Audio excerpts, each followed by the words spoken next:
pada bulan November 2024 pada Economic Outlook 2025 kita sudah menyampaikan bahwa ada indikasi yang kuat terjadi pelemahan daya beli di kelas menengah yang kita prediksikan akan terus terjadi di 2025 seandainya tidak ada perubahan kebijakan yang signifikan. Di kuartal 1 ini ada sejumlah kebijakan yang masih belum memperbaiki kondisi konsumsi rumah tangga. Yang pertama, indeks penjualan real terutama untuk barang-barang yang esensial seperti makanan, minuman, sandang, dan perlengkapan rumah tangga mengalami kontraksi. Untuk makanan minuman masih positif tapi sangat kecil pertumbuhannya dibandingkan tahun yang lalu. Untuk sandang dan perlengkapan rumah tangga bahkan mengalami kontraksi. Kalau kita lihat pada masa lebaran yang kita harapkan ada dorongan peningkatan konsumsi, ini tidak sebergairah pada tahun-tahun yang lalu. Jumlah pemudik mengalami penurunan signifikan di 2025 dibandingkan 2024, dan yang lebih menarik lagi adalah bukan cuma jumlah pemudiknya yang mengalami penurunan, tapi perputaran uang selama lebaran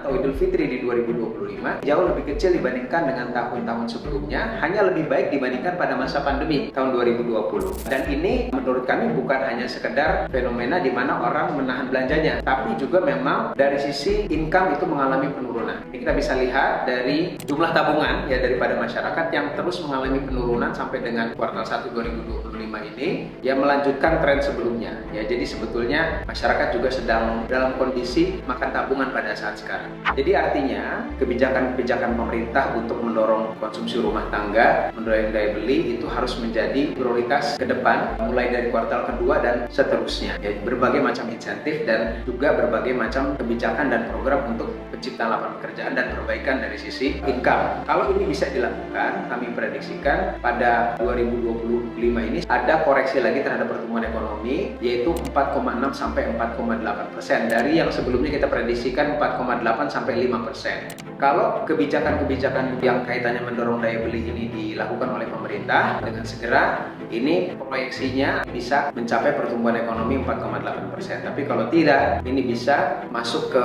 batas bawah 4,6%.